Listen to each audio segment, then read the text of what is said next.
Bismillahirrahmanirrahim. Assalamualaikum warahmatullahi wabarakatuh. Innal hamdalillah nahmaduhu wa nasta'inuhu wa nastaghfiruh wa na'udzu billahi min shururi anfusina wa min sayyiati a'malina. May yahdihillahu fala mudilla lahu wa may yudlil fala hadiya lahu. Wa asyhadu an la ilaha illallah wahdahu la syarika lahu wa asyhadu anna Muhammadan abduhu wa rasuluh. Allahumma salli ala nabiyyina Muhammad wa ala alihi wa man tabi'ahum bi ihsan ila yaumiddin. Allahumma inna nas'aluka ilman nafi'a wa rizqan thayyiba wa amalan mutaqabbala. Baik, ikhwan fillah wa akhwati fillah, Bapak Ibu para jemaah sekalian yang semoga senantiasa dirahmati dan diberkahi Allah Subhanahu wa taala. Pada kesempatan malam hari ini di Kamis sore kita akan kembali melanjutkan yaitu kitab Al-Azkar dari pembahasan Imam Nawawi yang diambil dari kitab Riyadhus Shalihin. Baik, kita lihat kali ini masih seputar zikir tentang bacaan yang jadi tanaman di surga. Bacaan yang jadi tanaman di surga. Monggo Mas Yuda baca. Bacaan yang jadi tanaman di surga.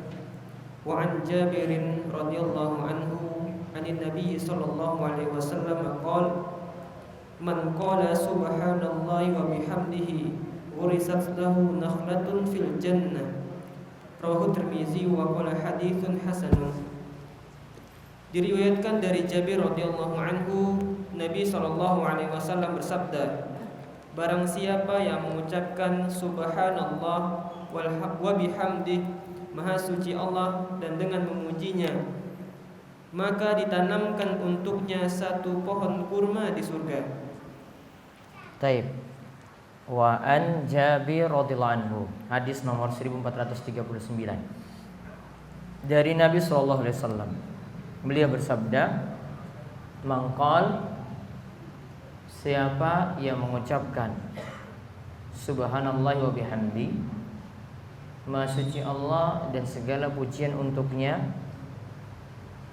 gurisat lahu nakhlatun fil jannah, maka ditanamkan untuknya satu pohon kurma di surga. Maka akan ditanamkan untuknya satu pohon kurma di surga. Nah, di sini kata Imam Nawawi, rawahu Tirmizi wa qala hadisun hasanun. Hadis ini diriwayatkan oleh Imam Tirmizi, ia mengatakan hadis ini hasan. Dan kesimpulan dari Syekh Salim bin Aid Al-Hilali menyatakan bahwa hadis ini sahih dengan syawahidnya, dengan penguat-penguatnya. Kemudian hadis 1440, Wa 'an Ibni Mas'ud radhiyallahu anhu qala Rasulullah sallallahu alaihi wasallam laqitu Ibrahim lailata usriya bi faqala ya Muhammad aqri ummataka minni salam wa akhbirhum anna al-jannata tayyibatut turbati azbatul ma'i wa annaha qi'anun wa anna ghirasaha subhanallahi walhamdulillah wa la ilaha illallah wallahu akbar. Rawahu Tirmizi wa qala haditsun hasan. Ibnu Mas'ud radhiyallahu anhu berkata, Rasulullah sallallahu alaihi wasallam bersabda, aku bertemu Ibrahim pada malam aku diperjalankan Isra Mi'raj. Ibrahim berkata, wahai Muhammad, bacakan salam dariku untuk umatmu dan kabarkan kepada mereka bahwa surga itu tanahnya harum, airnya segar, tanahnya luas atau lapang, dan tanamannya adalah subhanallah walhamdulillah wa la ilaha illallah wallahu akbar. Maha suci Allah, segala puji bagi Allah, tidak ada ilah yang berhak disembah kecuali Allah, dan Allah Maha besar. Hadis riwayat Tirmizi. Hadis ini hasan. Taib. Hadis 1440 dari Ibnu Mas'ud radhiyallahu anhu, ia berkata bahwasanya Rasulullah SAW itu bersabda, laqitu Ibrahim, aku pernah bertemu dengan Nabi Ibrahim pada malam Usriyabi, ketika aku itu diangkat, yaitu ketika peristiwa Isra Mi'raj. Faqal, maka ketika itu Nabi Ibrahim mengatakan, Ya Muhammad, wahai Muhammad, akri ummataka minnis salam. Bacakan salam dariku untuk umatmu. Artinya sampaikan salam dariku untuk umatmu. Kemudian dan kabarkanlah wa akhbirhum annal jannata thayyibatut turbah. Dan sampaikan kepada mereka bahwasanya di surga itu tanahnya itu harum. Lalu athbatul ma, airnya juga segar. Lalu wa annaha ki'anun wa anna girasaha, dan di surga itu juga punya tanah yang luas dan tanamannya. Jadi ada tanah di surga, namun tanamannya adalah dari bacaan subhanallah walhamdulillah wala ilaha illallah wallahu akbar. Rawahu Tirmidzi. Hadis ini diriwayatkan oleh Imam Tirmidzi. Dan Imam Tirmidzi mengatakan hadis ini hasan. Syekh Salim bin Aid Al-Hilali juga mengatakan hadis ini hasan dengan syawahidnya, yaitu penguatnya. Sekarang kita lihat faedah hadis yang ada. Faedah yang pertama, berzikir kepada Allah sebab masuk surga. Berzikir kepada Allah sebab masuk surga. Jadi karena amalan kita itu masuk surga. Namun bukan maksudnya amal itu jadi gantian untuk surga. Jadi dibedakan kalau kita sebut karena amalan itu kita masuk surga, itu berbeda dengan kalimat surga itu dibayar dengan amalan. Karena kalau surga dibayar dengan amalan, tidak ada bandingannya amalan kita untuk memasuki surga Allah Subhanahu wa taala. Namun kalau kita sebut karena amal ini kita masuk surga, iya tepat. Namun dari amal ini kita dapat rahmat Allah, dengan rahmat Allah lah yang nantinya akan membuat kita itu masuk dalam surga. Kemudian yang kedua, faedah yang kedua, semakin banyak seseorang berzikir kepada Allah, semakin banyak ia menanam tanaman di surga. Nah ini faedah zikir diantaranya. Kalau orang itu rajin zikir, diantaranya dengan bacaan yang tadi disebutkan subhanallah wa bihamdi, atau dengan bacaan yang kedua subhanallah walhamdulillah wala ilaha illallah wallahu akbar, maka makin banyak zikir, makin banyak tanaman yang ia tanam di surga. Terus yang ketiga,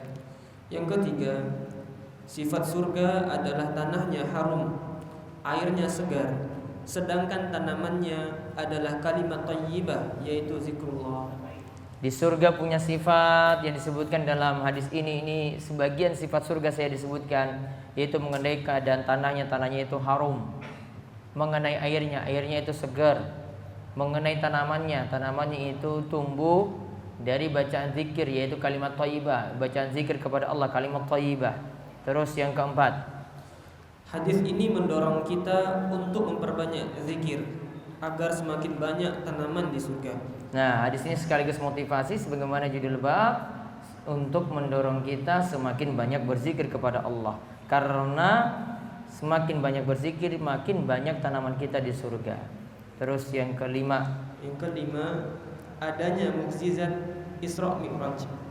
Adanya mukjizat Isra Mi'raj. Berarti peristiwa Isra Mi'raj sebenar adanya. Namun kapan tanggal terjadinya, wallahu alam, tidak diketahui secara tepat, sehingga kita tidak bisa pastikan kapan Isra Mi'raj itu terjadi. Pokoknya kita yakini saya terlebih dahulu Isra Mi'raj itu ada.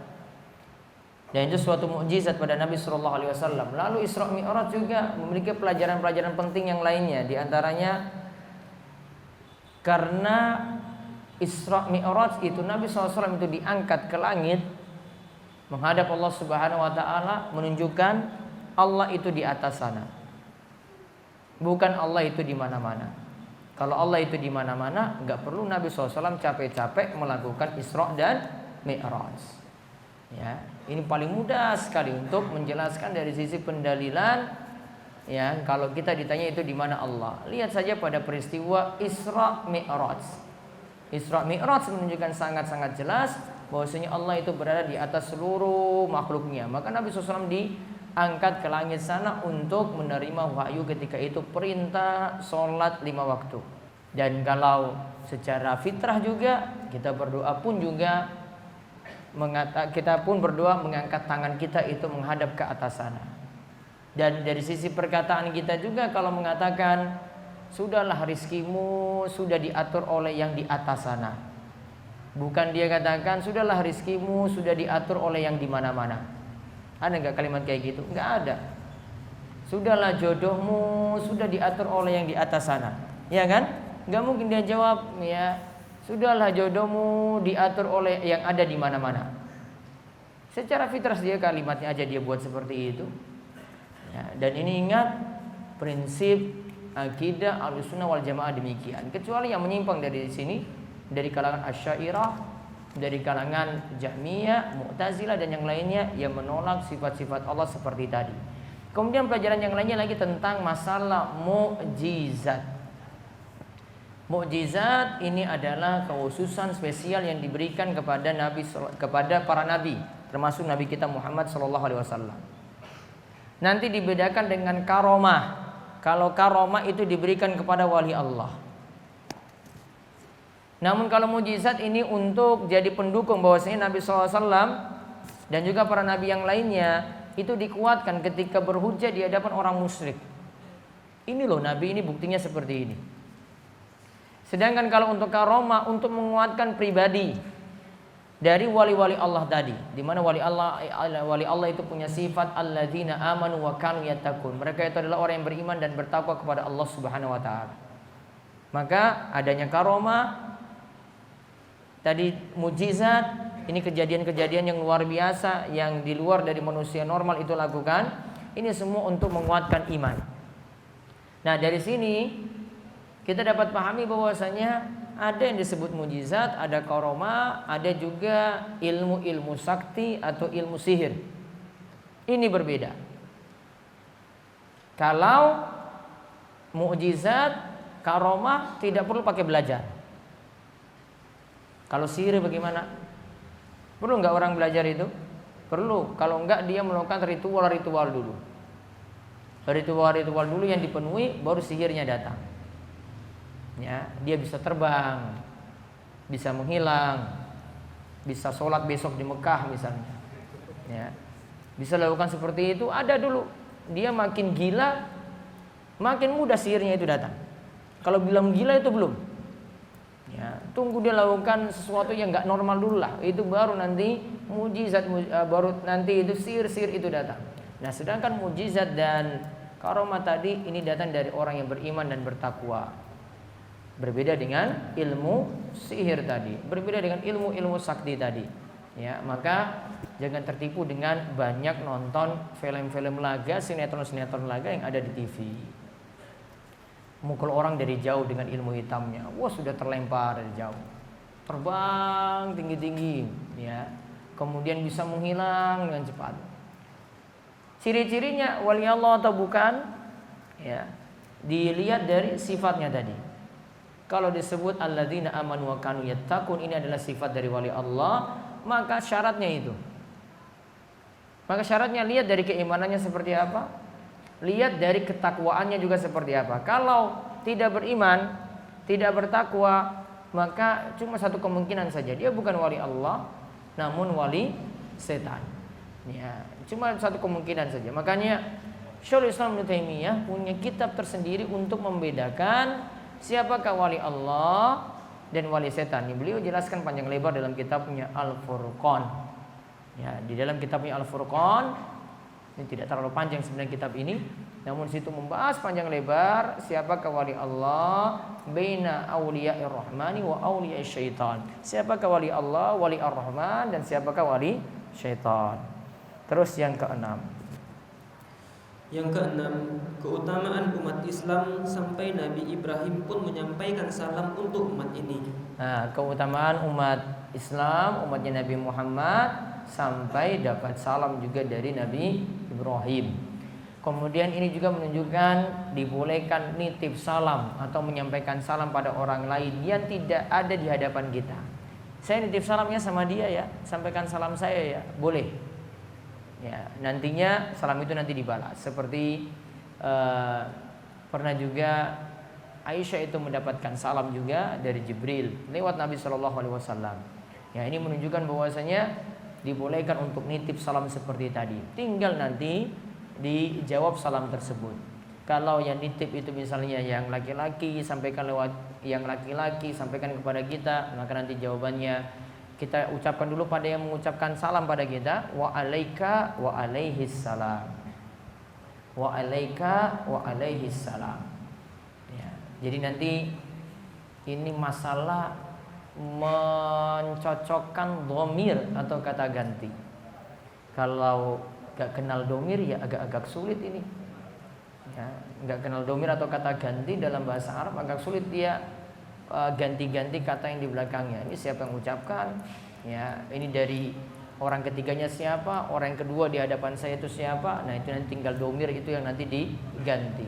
Inilah juga diantara alasannya kenapa mesti ya sedikit-sedikit lah belajar bahasa Arab. Ya, kalau nggak mau belajar banyak-banyak, sedikit-sedikit lah tahu kosakata lah. Ana, antum, huwa, humahum, hiya, humahunna, anta, antuma, antum, anti, antuma, antunna, ana, nahnu. 14 dhamir itu dipelajari. Itu syukur-syukur alhamdulillah. Sudah bisa panggil teman dengan anta mau kemana? Alhamdulillah sudah bisa itu. Anta mau kemana? Oh iya, ana mau ke ini. Masya Allah itu sudah bisa sekali. Ya, untuk mempraktekkan tadi kosakata. Tinggal ditambah-tambah lagi nanti, tambah lagi dengan fiil, kata kerja dan seterusnya. Demikian kita cukupkan, mudah-mudahan bermanfaat. Mudah-mudahan Allah memberikan kita taufik dan hidayah dan senantiasa diberikan keistiqomahan. Dan mudah-mudahan yang kita raih pada hari ini bermanfaat bagi kita sekalian. Kita tutup dengan doa kafaratul majelis. Subhanakallahumma bihamdik, asyhadu an la ilaha illa anta, astaghfiruka wa atubu ilaik. Assalamualaikum warahmatullahi wabarakatuh.